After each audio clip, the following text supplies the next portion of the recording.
Hello, everyone. Welcome to the 21 Hats podcast. I'm your host, Lauren Feldman.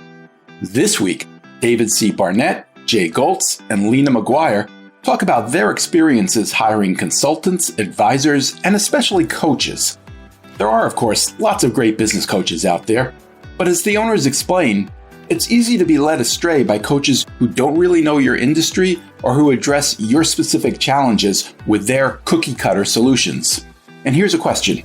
Does it matter whether the coaches were successful in their own entrepreneurial endeavors? I've seen some of these people in the picture framing industry, Jay tells us. These people that were coaching and were giving advice to people, and every last one of them failed in their own business. But when coaching works, it can be transformative, says Lena, who is absolutely thrilled with the coach she hired. So how do you tell the difference between a coach who can actually help and one who just talks a good game? Plus, Jay explains why he's thinking about opening a pizza shop. Seriously. Well, sort of seriously. Even in good times, owning and running a business can be a lonely pursuit. Our hope is that these weekly conversations will let owners know they are not alone in facing challenges. In fact, that's the whole idea behind the 21 Hats community, engaging with other owners to get the kinds of insights only another owner can offer. If you're interested in learning more, you can sign up for a free trial of the Morning Report newsletter, which highlights the most important news of the day for business owners and shows how other owners are coping with challenges and finding opportunities. Just search the 21 Hats Morning Report to subscribe. You might also try our monthly Zoom Mastermind, where owners from around the country gather to compare notes. It's a lot like this podcast, except you get to be part of the conversation. Shoot me an email at lauren@21hats.com to be my guest and to get more information. Joining me this week on the podcast are regulars David C. Barnett, who is based in New Brunswick, Canada, and helps people buy and sell businesses. Jay Goltz, CEO of the Goltz Group, whose companies in Chicago include a picture frame business, Artist Frame Service, and a home furnishing store, Jason Home. And Lena McGuire, CEO of Spoka Kitchen and Bath, which is based near Syracuse, New York, and designs and manages home remodeling projects, especially for those looking to age in place. The episode is titled, Those Who Can Do, Those Who Can't, Coach?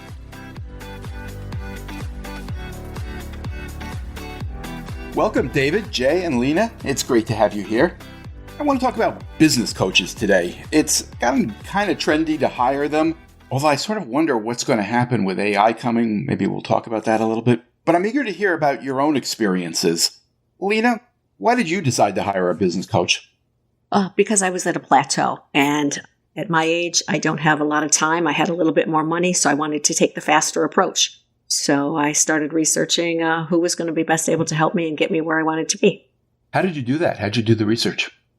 Well, I started by asking friends and doing a little bit of research about what types of coaches are available. And then I asked friends for recommendations. And then I interviewed coaches. And then I sat back and did some analyzing to see what it was I really wanted, how involved I wanted to be. And I found 3 people that I was interested in, and I interviewed with them at length, about an hour each. And I made my determination. When you were asking about what kinds of coaches there are, what did you find? There are coaches that can help you with specific things. There are coaches who specialize in groups or individual. They can do one-on-ones. What I was looking for was somebody to give me the accountability I need, because I know myself, if I don't have homework and follow-up and accountability, I will not get best value from it. So I was looking for somebody who could help me on a weekly, monthly, annual, quarterly basis. So I had constant communication. So the coach I ended up picking, we had weekly Q&A sessions with a small group. We had monthly motivators that were basically group sessions where we were doing exercises for 2 hours each session, once a month. We had calls that were small groups, just 2 people. Then we had quarterly where I had the one-on-one coaching with the actual coach. And I had a mindset coach that was also a one-on-one monthly 1-hour call. And then we had group workshops that were once a month for 2 days, 2 days a month for 4 hours each time. And then we had annual workshops. So I had a lot of interaction with other people And it was a focus thing about growing my business. And then the mindset issue was really relevant in my coaching sessions. So I didn't realize how much I needed that mindset shift. And that was like the bonus from actually doing the coaching. What do you mean by that? What was the mindset shift? Like working on your business instead of in your business, and realizing the value of your time, not to do those $10 and $20 an hour jobs and even the $50 an hour jobs, because my job is to move the business forward. It's to have the vision and to set the goals for the business. And those are things that only I can do. And then to do the things that I'm good at, that I enjoy, like working, doing the one-on-one consultations with the clients, getting the sales set, things like that. So it was letting go of those things that can be delegated to other people that they will do better than me at a lower cost. So what is the background of these people I'm just fascinated by the whole thing. Like, where do these people come from, and what qualifies them to be giving advice to other people? I just wonder if they're so entrepreneurial, why are they doing coaching? There are people who have coaching experience. They get certified as coaches. A lot of them come in from the Life Point. So I know my mindset coach was a certified coach, and the person who was doing the business coaching for me had actually been in the business, and recently, maybe 10, 15 years, has been coaching, but before that was doing what I do for 40 years. So, she had relevant experience doing that, but also had the coaching experience. It basically comes down to the coaches who do this are the ones who really want to give back to the community. They want to see other people be successful. So they just naturally gravitate towards it as they start getting out of their business and their businesses are being run really well. They have the extra time and they want to help people. And that's basically the kinds of people that I were talking to. I see a lot of ads online that say that coaching is a great way to have a high income business that doesn't require a lot of time or employees. So I think there's different groups of people being drawn into the whole coaching world. I agree. Yeah, I'm just speaking from the types of coaches I was looking for, that's where it was, because it was more experience-based. But yeah, there are a lot of coaches that are doing it because you can work from home, you can have a remote team. And depending on how specialized you are in your program, you can charge a lot. My program was not inexpensive. I interviewed with coaches who charged anywhere from $3,000 for a year to $45,000 a year. Wow. Can you tell us where you wound up? Went in for 3 months at a monthly rate. And then if you decided within 90 days, you got a discount. And so my $25,000 fee came down to around $23,000. And were you happy with what you got out of it? Absolutely thrilled. I feel it accelerated me to where I wanted to be. For me, I wanted to get my systems and processes together. I wanted to be able to get to the point where I could sell my business in 5 or 10 years or have a general manager take over. So I didn't have a lot of systems and processes. I had my own way of doing things, but nothing was documented. My foundations were a little bit shaky, so I wanted to firm those up a little bit. So all of that has happened. And I also have wonderful people now that I'm out of the coaching program. I still stay in touch with about 7 or 8 of the women that I was in there with. And actually, I have a informal Zoom meeting that I work with these 5 women every Tuesday for an hour. So we do best practices and we still are helping each other. So it's more of a roundtable now rather than a coaching group because I didn't want to spend another $23,000. I was just chuckling. I totally appreciate the Lena's last comment there about the cost. I've done some different coaching programs to try and get some of the benefits that Lena was talking about there. And I run a business which also provides a coaching program to some of our own clients too. And so I've my experience has been a little bit different from what Lena has had. I was really happy to hear she got positive results. The coaches that I hired, I found were very formulaic, and I found that they didn't really take the time to understand my business. And when they started to give me feedback, they were giving feedback that if I had followed it, I know would have actually probably been at odds with, the course of action that would have helped me. So I went through a few of them, and I've also had some long chats with people that are in the coaching business when I was creating my own coaching program that I host for other people, just to try to figure out what may have been wrong with some of the people that I had met with and what I needed to make sure I had in order before I started to do this with other people. How did you go about finding someone What was your process? I did a little bit of networking. I did some open Google searching, looking for different people. I would find some different people online and dig into some of the content that they had created, listening to some maybe podcast interviews they had done, to try to get a feel for the person, their background, what their experience had been. Lena just mentioned that one of the people that she had hired as a coach had a background in doing the thing that Lena does. And I think that's key. Someone who's got applicable direct experience with a specific industry and type of business that you're trying to do, so that they can have an appreciation of what you're going through and maybe understand the path that might be ahead of you.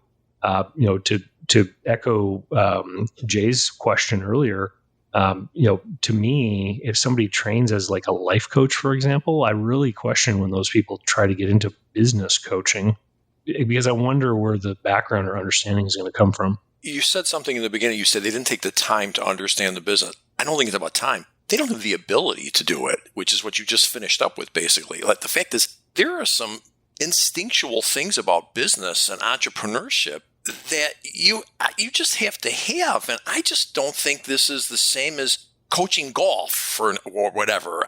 So I'm sure there's some great ones that work out well. And I'm also sure there are some who are not great ones, who failed at their own. I've seen some of these people in the picture framing industry, these people that were coaching and were giving advice to people. Every last one of them failed in their own business. Yeah, I'd be suspicious of somebody who didn't have a very successful business. And I do agree with Dave with the podcast. That was something that I did too. Anybody who I was interested in, I listened to multiple podcasts that they had, because that would give you an idea of their personality and their coaching style. And the ones that I gravitated to were the ones that were answering questions that people were submitting based on what they were looking for as advice. So that was very helpful to do that Google search and get those people and find their podcasts, listen to them, read about their blogs. That probably is the critical piece to this that you couldn't do 20 years ago. That I could see where, if you listen to enough of the podcast and get it, I could see where you could really get a good feel for whether they're the right one. But without that, I don't even know how. I think it would be very difficult to sit down with somebody for an hour and really get a feel for. So that makes sense that was what you did and it worked. Yeah, and I can tell you that now, even though I'm done with the coaching program, I've been out of the program for a little over a year now, I still listen to her weekly podcast. I still get excellent value from that.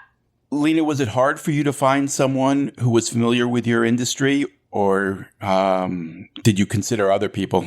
Yes, because I do kitchen and bath design, and I do work with a lot of contractors, so it's design build is basically what I'm involved in. Most of the coaching is in the interior design world.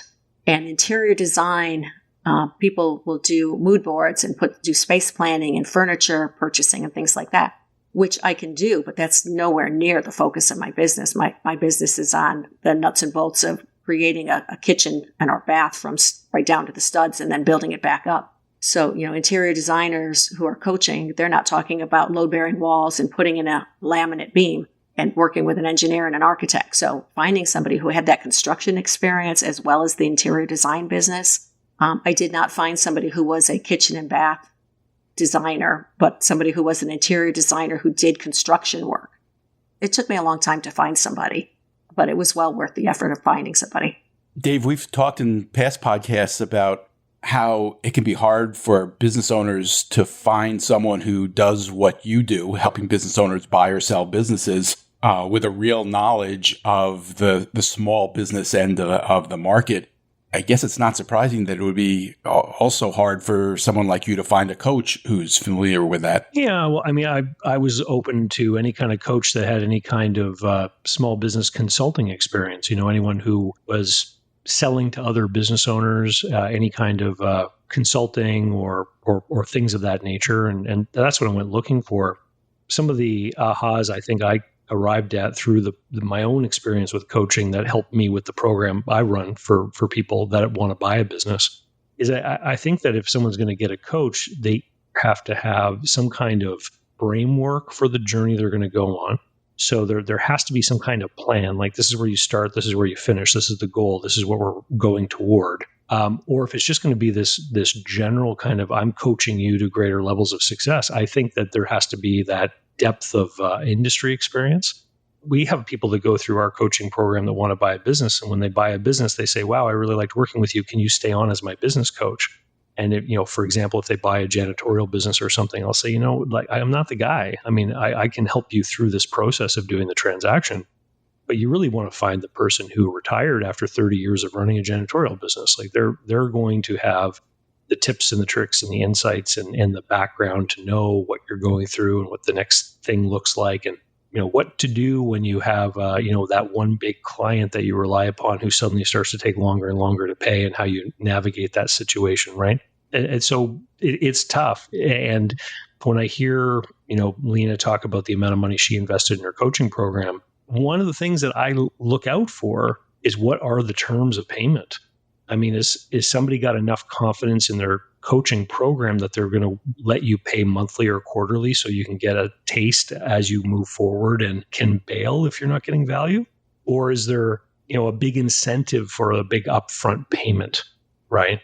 As with all things in life, once you've made the payment and you've sent over the money, you kind of lose part of the leverage in the commercial relationship as a customer. Yeah, that's very important. So yeah, that was a consideration for me too. I was on the monthly payment plan, and that was very affordable to do it that way. But after 3 months, I saw the value, so I jumped on the cost savings. Or if it isn't leverage, it's simply a case of being able to just cut your losses and figure out after this isn't the right person. I mean, I'd have a hard time paying someone all up front. Like, this isn't like building a house or something. I mean, you might have the wrong person, and why shouldn't you be able to leave after 3 months if you realize it's the wrong thing? And why should they be guaranteed income for the next 6 months if they turn out to be the wrong person? So I would definitely coach people to not go paying up front unless there's some compelling. I can't imagine a compelling reason that I would want to do that. Jay, you do sound a little skeptical. I'm curious. You've spoken here often about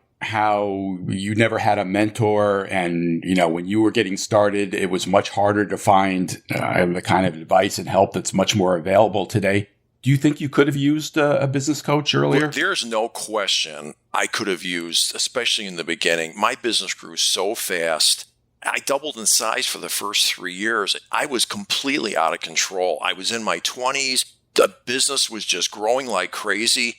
I could have absolutely used someone. And the part that's so frustrating in hindsight is, I have an accounting degree, but I never went into accounting, and I really didn't like it. But here's somebody who was growing super fast. And unfortunately, I think most entrepreneurs think, oh, well, I've got a good accounting firm. They'll take care of that. No, they won't. They probably are doing your taxes. I look back at some of the fundamental mistakes I made in the beginning, and it just blows my mind. I went to a decent-sized accounting firm. Between them and the banks, not one of them said to me, hey, you're growing too fast. Raise prices 5%. You don't have a big enough bottom line. We'll do another podcast on accountants. I don't want to go too deep into... No, I know. I'm just saying, these are the people that were available to me back in the day. I didn't have anyone else to talk to. There was no such thing as business coaching 30 years ago. Could you imagine hiring one today? At my stage at this regard, probably not, because I frankly think I built a company from 0 to 120 people. I don't really think there's many coaches out there that know anything more than I do. I don't. I'm sure there are some. What about for aspects of the business? I mean, you can't be expert in everything you do, maybe for help with technology stuff or something like that. For sure. Hang on. I think you're crossing the line here between coaching and consulting. Right. Absolutely. So if Jay needs a new inventory management system, yeah, sure. There's probably an expert out there who can come in and set it all up and train the staff, and then they're done. Right. And that's consulting. And there's a difference here. And I think some people blur the line a little bit, whether intentionally or not.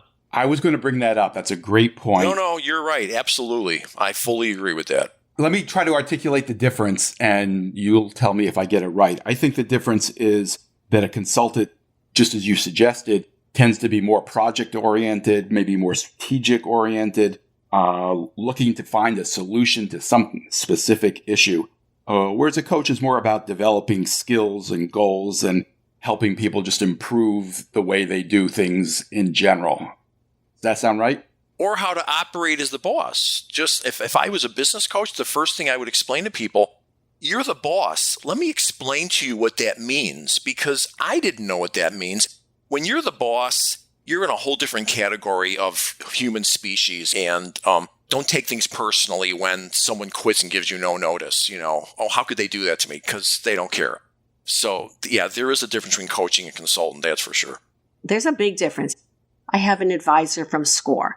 An advisor gives you advice that's relevant to you. They understand what your business is, how your personality plays into it. Consulting, I will hire a consultant. Like when I brought on QuickBooks online, I hired an accounting consultant, a bookkeeper kind of person, pay him $125 an hour. We worked for 2 or 3 hours. We got done what needed to be done. They did the work for me. That's a consultant. And then coaching is helping me so that I can do the work, so that I can make my business better. So I use all three. Lena, I'm realizing that you've sought the input of a lot of people in the process of building your business. A coach, you just told us about, consultant. You have an accelerator in Tennessee that you work with. Maybe there are others. You're part of a Zoom group. Yeah. Are you at all concerned that you might have too much information? Are you getting conflicting advice from the various sources? No, because I'm a one-person business with 1099 virtual assistant. I don't have the support group for what I need. So I'm building my own support group. And I wanted to get my business together properly.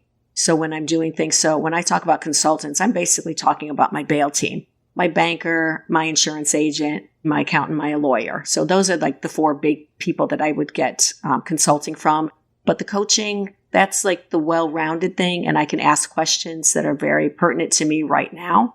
I want to bring up an important aspect of all those people you just mentioned. I've gotten bad advice from all of them.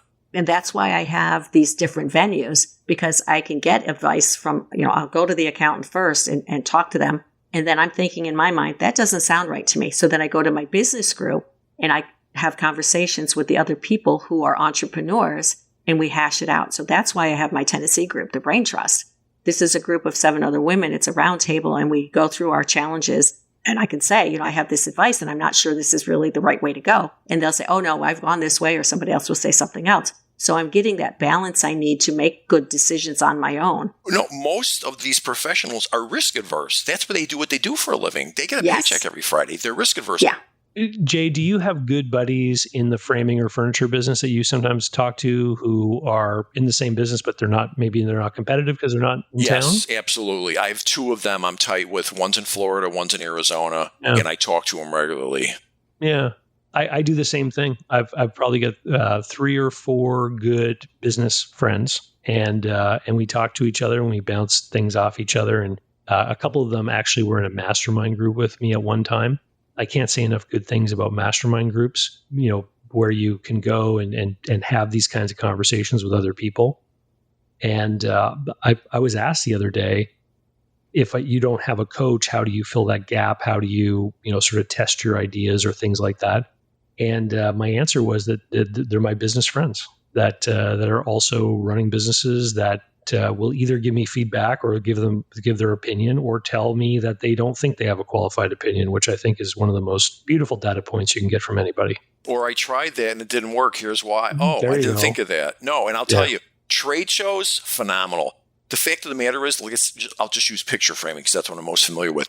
Probably only 20% of people that own picture frame shops go to the national trade show, which to me says it all. I don't know how you can be in a business if you're really into it and want to grow it and not go to a national trade show. And then when you go to the national trade show, instead of sitting next to a guy who's your competitor from 6 blocks away, there's somebody in a completely different state, to your point, that you have no competition with, that you can have a very deep, honest, revealing, insightful conversation with. And trade shows were one of the greatest inventions of the 20th century, as far as I'm concerned. They're absolutely necessary. Dave, when you went looking for a coach, what problem were you hoping to solve?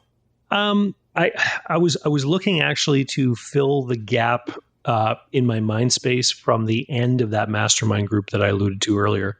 So I was in a mastermind group for a decade, and what started to happen is people in the group started to sell their businesses, and I was one of the more junior people in there.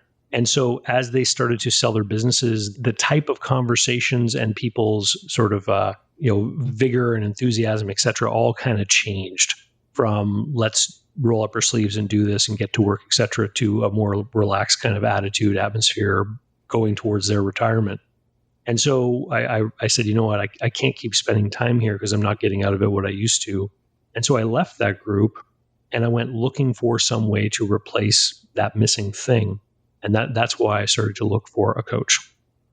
And I was open to other kinds of mastermind groups and things too. So I kind of went shopping along the whole gamut of coaching, peer help sort of stuff, that Lena's been successful at buying or signing up for or finding. And I think you said that you realized that the people you were seeking coaching from really didn't know your industry. How long did it take you to figure that out and break the relationship? Well, in some cases, it was one conversation. In other cases, I did sign on with a guy, and I was with him for about 6 months.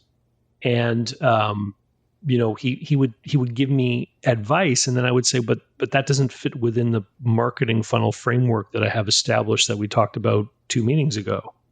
And so it was just, it became clear that he was had a bag of tricks that he was pulling stuff out of, and he wasn't really putting his headspace into my business or what I needed and things like that. And I realized, hey, I'm not getting from this what I thought I was going to get it, and I should probably just back out. That's very common. When I was looking for a coach, they were, like you said before, it was very formulaic. They have a plan. This is how they do it. And they're teaching you their way rather than coaching you to figure out how to do it. It's like teaching a man to fish instead of feeding him. And if you find the coach that can listen and say, oh, this is what your challenge is. Have you tried this or that or this way? And this is the experience I've had. And I can tell you that this always works. And I can tell you that this never works. Then let's figure out what's going to work for you. And those people who have that formula where they're going to teach you, like, I'm very successful, I can do this and that, let me show you the way. It's their way, not what works for you. And I think that's the key that helped me find a good coach, because once I found that person who was going to speak to me on that individual level and help me on my path rather than teaching me her path, that makes all the difference. And I think that's what Dave is trying to find, was somebody who could fill that gap. I've also learned, somebody actually admitted this to me, an accounting firm, some of them don't want to give you the brutal truth. Why? They don't want to lose the account. Mm-hmm, yeah. And one admitted it to me. I want the kind of accountants who go, Jay, you're being an idiot. Stop doing this. Do it this way. That's what I want. They would not tell that to someone because they don't want to lose the ongoing stream of doing the tax work. Well, and the other thing about some advisors like accountants, and there are some great accountants out there, but their sales processes are often askew. So you can have an accountant who does accounting, tax returns, financial statement preparation, et cetera, and they also do advisory and consulting. But they have that in their name, they have that on their advertisements, et cetera. But I've asked one of these guys, what percentage of your clientele is subscribed to your advisory services? And like he looked at me with a blank stare. I'm like, well, you sell the tax return preparation, you sell the financial statement work. Who do you sell advisory services to? What are you promising them? What's the deliverable, et cetera? And so I think there's a lot of people who maybe go to that accountant. They have not purchased advisory services. The accountant has not tried to sell them advisory services, but the person believes they're getting some kind of advice. Dave, did your experience trying to find a coach that would work for you inform your coaching services that you offer? Do you think you learned things that have helped you? Yeah, because what we do is we coach people through the process of buying a business. And so we've got it kind of broken down into steps, and we have all the things that we are sure to teach people, and then we guide people as they go on that journey. And so we are able to then show that kind of plan to people. And we say, this is the plan we were going to coach you along. If you would like to go on this journey, then this is where we can do that. And so people know very clearly what they're going to be getting into. And then they're doing it, we do it in a group. So there's a couple of tiers. One is just the group activities. The other tier is the group activities plus a monthly one-on-one with me. And about half the people choose the one that includes the private meetings with me, and the other half stay in the group activities. But they're all on that journey. They're all following that kind of pathway. And then they get to see each other out on their deals. So people in the group sessions are talking about their conversations with bankers, with sellers, with brokers, etc. They're sharing the things they are learning in due diligence. They're warning each other about this weird thing that they came across and how it's affecting the deal. And it not only is it me giving input in those meetings as they're asking questions and things, but we've got many members in the group who've already done it now who are still there wanting to share with the other more junior people. And so you get this real synergy that adds to the value of being there. I thought when we started the group that people would sign on, follow the group, follow the methodology, buy a business, and then leave. And, the majority of people who buy a business do that, they leave. But I was surprised by how many people are sticking around. And for a lot of them, it's because they say, well, I intend to do it again. And I want to learn and I want to see what's happening in these other deals because it's like a muscle they're working on. They're getting better and better at this whole deal making thing. And so I think what has been helpful for me in learning through my experience was that, like I said earlier, there needs to be some kind of framework or map or journey so you know what to expect, what you're going to go through. And there has to be some kind of definitive outcome, I think. To just have a coaching relationship where you're saying, I want to be better at business, I don't think is as powerful as I need a coach to help me grow revenue by 50% and increase my gross margin by 20% or something like that. The beauty of what you do is I can't imagine that someone who's going to buy a business for the first time could possibly have the background and experience to do this without that. I mean, how would they have that? And then on top of that, many of the people that are selling the business also never sold a business. So yeah. I'm not even saying they're trying to cheat anybody. They didn't even know themselves that, wait a second, the problem's going to be after they buy it, this owner had an extremely high expertise in this particular thing that you don't have, and that's going to kill you. So I could see where that would be extremely valuable to anybody who's going to buy a business. So good for you, good for them. And it sounds like your coaching program is doing really well. If people are sticking around, there's obviously the value. And I love the idea that when you put it all together, you're like, what are the deliverables? Because that's something that I looked for when I was looking for a coach. Like, I want this. What are you going to give me? And then that allows me to make a decision as, is this program going to be good for me based on what I need and, how much I'm going to pay? Am I going to get what I want? And it sounds like you did exactly that. I'd like to ask you, are you doing podcasts also? Because I know that was something we just talked about, how valuable that was when you're evaluating a coach. Yeah. My YouTube channel just celebrated its 11th anniversary, and I do videos by myself where I answer people's questions, but I also have guests on the show too, where we have conversations about either deal making or small business operations. So there's people who hear me, read one of my books, find out about me. If they want to go do a deep dive and find out more about me, they're like they can dive really deep. There's all kinds of stuff out there. I went to a seminar that the bank put on that was very interesting about selling your business and the multiples and stuff. So there were like 5 people on the dais there, and they're talking about how many deals they did last year, and it wasn't that many deals. And I was a little surprised. And I said to him, well, in the city of Chicago, there had to have been thousands and thousands of deals, but you're only doing X amount of them. And I said, so what was the multiple? So they said, well, most of these deals were in the, I forgot, $70 to $100 million range. I go, wow. I assume these weren't the founders then. They were second or third generation. And the guy looks and he goes, no, I'm thinking about it in my head. Most of them were not. They weren't the second or third. I go, how could that be? There aren't that many people that could build a company. But he finally gave me the insight. He said, here's the key. Most of these people were buying businesses along the way. That's how they got it so big. Well, now that you've said that, I've got to tell you that 50% of the people in this group coaching program I run are already business owners. So they are business owners, and they're in the group because they want to grow through acquisition. So it's exactly the roadmap that you're talking about. Yeah. So let me ask you guys this: how is this all going to change as we enter the age of AI? I talk to more and more business owners who are using ChatGPT or another chatbot as something of an alter ego, running pretty much every big decision they make.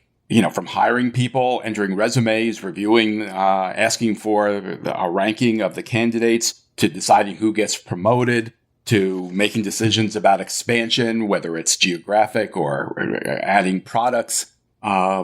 people are having all these kinds of conversations with AI. Are they still going to hire coaches? Well, I've started doing it, Lauren, and it all comes down to the context and the information that you feed into it and how you set up the prompt, right? And so one of the things that we've noticed or we see as an opportunity is to couple the desire to use AI with some of our products. So this is what I'm working on right now is some of the programs that we have in the education courses and the group coaching program. We're looking at how we can use the base of content that we have developed and then create AI tools for our clients to use. So we're trying to do that for them. And I am playing with it myself to get ideas and stuff like that. Are you at all concerned that people will stop looking to you as a coach if they can just turn to ChatGPT? No, because if you just ask ChatGPT questions about buying a business, you get really bad advice. Because ChatGPT is programmed by reading the internet. And I don't know if you know, but some of the quality of information on the internet is not the best. What? Shocking. Absolutely shocking. Yeah, I'm still working on regular intelligence, not the artificial stuff. So as soon as I get the regular intelligence figured out, then we'll move on to artificial. I see AI coming up in a lot of the conversations that I'm having with the different people and the different groups I'm in, and it is starting to become a very dominant conversation. I see more of the future being in the consulting so that you can use AI for very specific things. Help me get this set up. Show me how to use this. But as far as coaching, I think, like Dave said, incorporating the AI tools into his coaching, yes, but replacing coaching with AI, I don't see that happening. And I can see the importance of the mastermind groups and the roundtables, because now you're like, okay, I'm trying this kind of AI. What kind of results have you had? And it's just the sheer volume of information out there. You know, which AI engine do you want to use? And how do you want to use them? I just have a running list of all these different AI agents and search things that we can use. And it's overwhelming. So having 6 or 7 other people that can come in and say, hey, I did this and I used this. This is how I did it. You might want to try it. Dave, you told us that you're trying to incorporate AI into some of what you offer. Have you started using it to answer questions that you have running your business? Yeah, I've created a few different personas, and I'm feeding information into it and programming it to interview me, and then come up with sort of lists of strategies or ideas to a solution or to a problem that I pose to it. And I find it interesting. A lot of the stuff that it gives me back will be not useful. Like there would be things I would never do, or I just know from reading it that that would never play out. But I find it very useful because it's acting kind of like a bit of a muse, because you can have a bunch of silly responses to a question, but there could be inside of that the little nugget or grain that plants the seed of what is a good idea, right? And so I find it interesting to brainstorm with. And I've recently started to play around with brainstorming with it in voice mode while I'm driving, almost like I'm talking to someone on the phone or something. And I find that the experience for me is a little bit different verbally than it is in front of the screen too. I don't know if other people have tried that. I haven't, and that sounds interesting. I do want to try that now. Jay, there's at least one business we know that AI is probably not going to destroy. And that's the pizza business. And I know from a recent conversation with you that of all things, you're actually thinking of getting involved in the pizza business. Can you tell us about that? My real estate taxes have gone up dramatically on my storefronts, and volume's not what it was. And I've decided I need to make the space, I need to condense, take my gallery, put it in with the frame business, and which will free up some space. And I'm thinking, gee, what can I put in this new space to bring in some new revenue? And all I know is people like pizza. So I'm thinking, there was an old pizza place in Chicago that closed years ago that was the greatest pizza ever. And I know the owner, and I'm thinking, maybe I should put a pizza place in there. Or maybe not, because probably when I look into it more, I'll realize that's another one of my things that I thought about that didn't do. So, like the firehouse you bought? I bought a firehouse, 10 years ago, which right on the Kennedy Expressway. And I fixed it up, and I had a great time with it. And I was looking at different businesses, and then I realized, I don't need any more businesses. So I sold it at a small profit. But I have to say, I had a good time with it. I don't regret it at all. So this might be another firehouse thing, but I like pizza. If you're in Chicago, everybody needs to think about opening a pizza place. You seldom see them go broke. But you can't go wrong with having food. That's what I'm thinking. Well, except that restaurants aren't known for having... It's not really a restaurant. It's pickup. It's a pizza place. Just they pull up, throw it in the car, drive away. It's not exactly a restaurant thing. And I probably won't do it because I'm still a recovering entrepreneurial-holic. So you caught me the moment that I took another drink from the entrepreneur hose, but I probably don't need another business. So maybe I should just rent to somebody that's got a pizza place. But then one of my people said, Jay, the whole building will smell like pizza. It's going to be a problem. And so I wouldn't bet on me doing it, but it is a fleeting thought. And I do like thinking about those things. So that's my hobby. Well, Jay, you probably don't want to have a fire opportunity next door with a pizza oven. And, if you had a business that didn't have an oven there, you have less chance of the building burning down. Yeah, there you go. So there's another reason not to do it. I'm sure there's 20 more that I'll reveal as I look into this. Jay, if the pizzerias are really as numerous in Chicago as you say, I would tell you before you build your own pizzeria, write a letter to all the pizzerias within 25 blocks saying that you are looking for one and see how many eagerly reply to you looking to sell. Well, this guy that I know truly had the best pizza here, and everyone that works for me, everyone agrees with me. And I called him and I asked him, do you have any PTSD from it? So he said he was doing consulting for a while. And I go, maybe would you consider... He's a coach? Yeah, no, right, exactly. And he's thinking about it. So I haven't heard back from him. Maybe he'll never call me back. But why isn't he making pizza? This is kind of an interesting business story. His rent went up where he was at. He bought a building like 2 miles away, but 2 miles in the city is like going to the other end of the earth. So it was out of the market, and he went broke. And I said to him, why didn't you just raise your pizza prices $2 a pizza? And he said, oh, Jay, you don't understand. When I raise prices $1, somebody would complain. He put himself out of business because it got in his head that someone was going to complain. It's a shame. He should have just raised his prices $2. He'd still be here, and I'd still be enjoying the pizza. It just shows you this is an extremely emotional thing with entrepreneurs. They get it in their head. Oh, no, I can't charge anymore because Joe complained last week that my price was... And honest to God, he put himself out of business because of that. So we'll see. I probably won't do it, but I'm also looking for something that's home furnishing related that would fit in there nicely. But I just to illustrate, you got to evolve in business. And like the building I bought, the factory building, the warehouse, the taxes were $28,000 when I bought it in 2008. Now they're $228,000.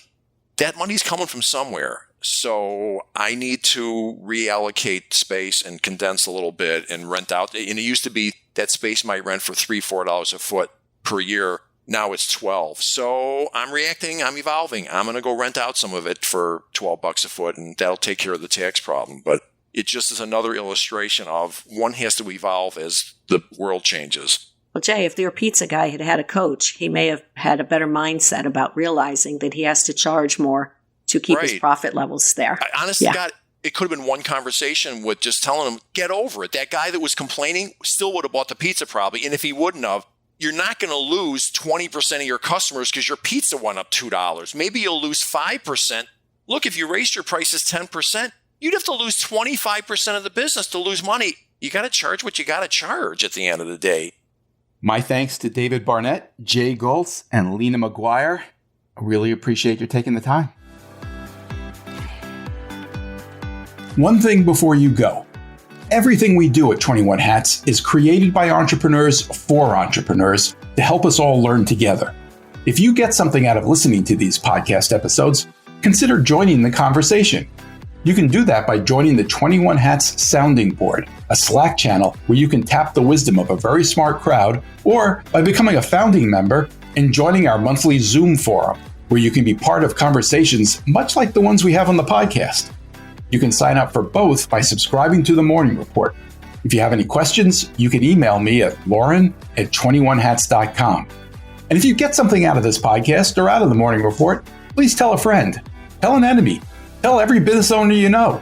Your word of mouth, owner to owner, will always be the most effective way to build this community for all of us. Thank you. It means a lot. This episode was produced by another entrepreneur, Jess Stuberon, founder of Blank Word Productions. Thanks for listening, everyone.